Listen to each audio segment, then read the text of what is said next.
So when I was making my pre-fight video on the UFC 267 clash for the light heavyweight title, I definitely leaned into the Glover Teixiera angle a bit more than I focused on the champion. And knowing what went down on Saturday night, I'm almost glad that I did, because a lot of the time, mulling over these matchups and putting them into videos allows me to kind of frame the narrative that I have in my own head going in. And as far as my prediction, I picked Jan to get the job done. But because of the emphasis on Glover in the video, I feel like I somehow managed to give myself a good sense of the stakes as these two guys were making their respective walks. And if we're going to get right into what happened, what a shocking turn of events, both in terms of the performance on the night and how the fight played out, but also in the career of Teixeira as a whole. Teixeira, as he has consistently done to such a noticeable degree during this most recent stretch of his career, played to his strengths, making yet another statement about his ability to adapt his game to the advancement of his age. This wasn't a 42-year-old fighter winning with the type of formula that would have been utilized by his younger self. This was a showcase on how to age gracefully within the octagon. In that first round, he scored the early takedown, opting for position over any major risk-taking, sapping at the energy of Jan before some fairly interesting striking exchanges in the second round, which gave way to both a huge shot landed by Glover on the feet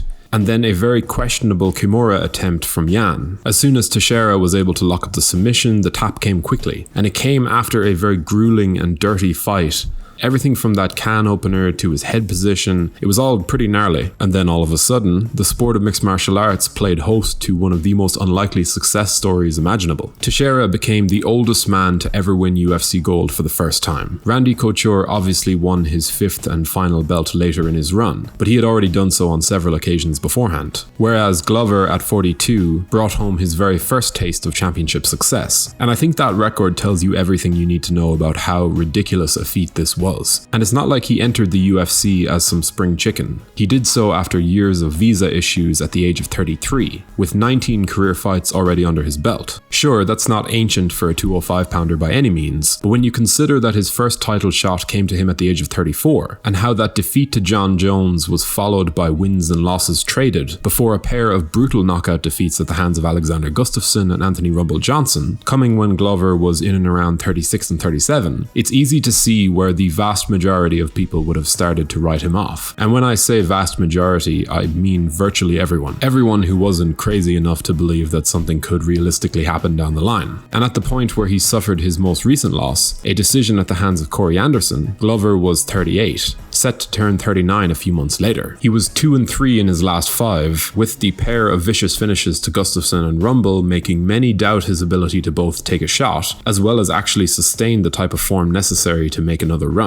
As an onlooker, it would be a pretty outlandish prediction to think that he could find a way to battle through this. And I don't think saying that is controversial. Things were not looking good. The deck was well and truly stacked against him, especially when you consider that he was fighting at light heavyweight, where a deteriorating chin and the division's small margin for error were always at play. Sure, when you look at his career as a whole, he had an excellent run as a pro, but as 2018 winded down, this veteran was likely forced to have a very honest conversation with himself and his team, and no matter what Glover himself felt or believed, I'm certain that it was a hard sell to those who thought they knew better. We've seen this movie on countless occasions. On a side note, if you're enjoying the content, be sure to subscribe to the channel to stay up to date with all of our latest uploads, before leaving a comment to let YouTube's algorithms know that we are fast becoming one of the best MMA channels on the platform. And like I said in the last video, 99% of the time, hell, 99.9% of the time, successfully recovering from a dip like this would have been too hard a mountain to climb. That's not me being pessimistic, that's just how the fight game works. And when your body and mind is on the line, sometimes you need some tough love from those around you so you don't endanger your long-term health. And with all of this in mind, I would actually love to know the exact moment that everyone around Glover started to believe again. How that thought actually first manifested. Was it in the training room? Was it in the wake of one of his most recent wins? Maybe after he started to pick up form, started to find finish after finish, beating an increasing level of competition despite being the underdog who was seemingly on the decline. Maybe it was last Saturday night.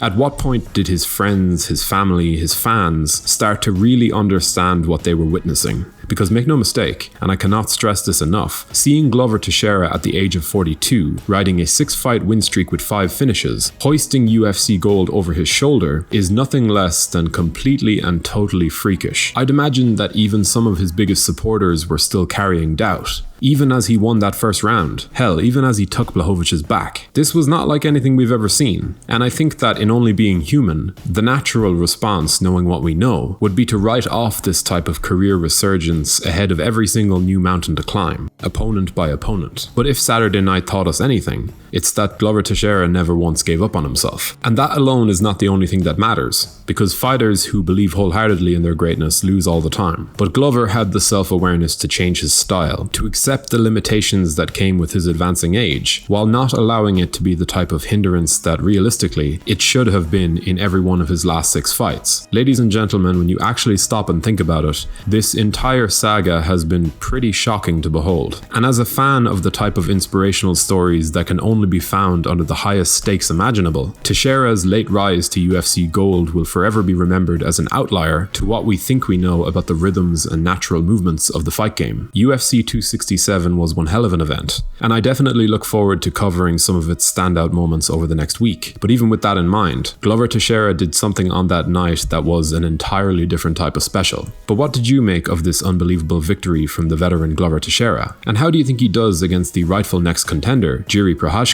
Do let us know your opinions in the comments section below. We always love to hear from you guys. If you enjoyed this video, be sure to leave a like and a comment before subscribing to the channel so you can stay up to date with all of our latest uploads. Thank you for watching.